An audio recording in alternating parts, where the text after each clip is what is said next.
ওই আর পাঁচটা 12 পাস করা বাচ্চা বা গ্র্যাজুয়েশন করছে সেরম ছেলে মেয়ের মতো আমারও ওই ব্যাপারটা ছিল। একটা তো মাথায় কাজ করে, মানে কাজ করব মানেই 5 স্টারে করব, হোটেল মানে ইন্ডাস্ট্রিতে ঢুকবো মানেই 5 স্টারে বড় ঢুকবো, জায়গায় শুরু বড় করব। জায়গা, তার একটা গ্ল্যামার নিশ্চয়ই সেটা ছিল। তবে যত ধীরে ধীরে ঢুকেছি বিষয়টার মধ্যে বুঝতে পেরেছি যে মানে life is not bed of roses.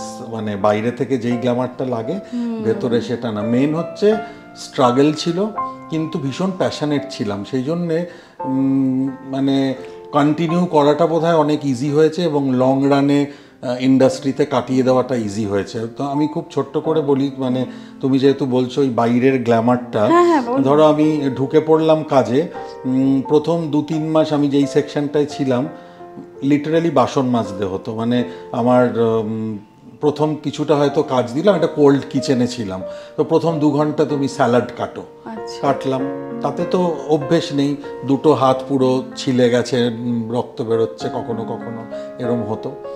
এবার তারপরে আসল ট্রেনিংটা শুরু হলো, শুরু, মানে কলেজ বা লেখাপড়া তো আমাদের একটা একদম তাই, একটা লেভেল অবধি তৈরি করে একদম দেয়, তাই, তারপর শুরু হলো শুরু আসল হলো। জার্নি। এবং আমার মনে হয় সেটা দরকার আছে। আমি ভীষণভাবে র্যাগিংয়ের এগেনস্টে, কিন্তু ছেলে মেয়েদের তৈরি করার জন্য যে একটা প্রেশার ক্রিয়েট করা যে সব কিছু এত ইজি নয়, সেটারও দরকার আছে। এটা আমি মনে করেছি আমার ছোটোবেলার থেকে, ছোটোবেলা বলতে ক্যারিয়ারের শুরু থেকে। তো ক্যারিয়ারের শুরুটা ওরকমই ছিল, লিটারেলি বাসন মাজতে হতো। এবং তখন কিন্তু অনেকের মধ্যেই, আমার বাবা মায়ের মধ্যেও যেরকম ছিল, অনেকের বাবা মায়ের মধ্যে তখনও ছিল, সেটা এখনও আছে, যে কিচেনে যাচ্ছিস বাসন মাজতে হবে, যাস না। F&B সার্ভিসে আমাদের অ্যাকচুয়ালি 4টে কোর ডিপার্টমেন্ট হয়।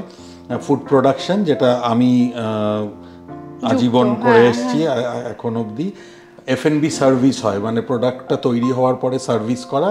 আর একটা ফ্রন্ট অফিস হয়, একটা হাউসকিপিং হয়।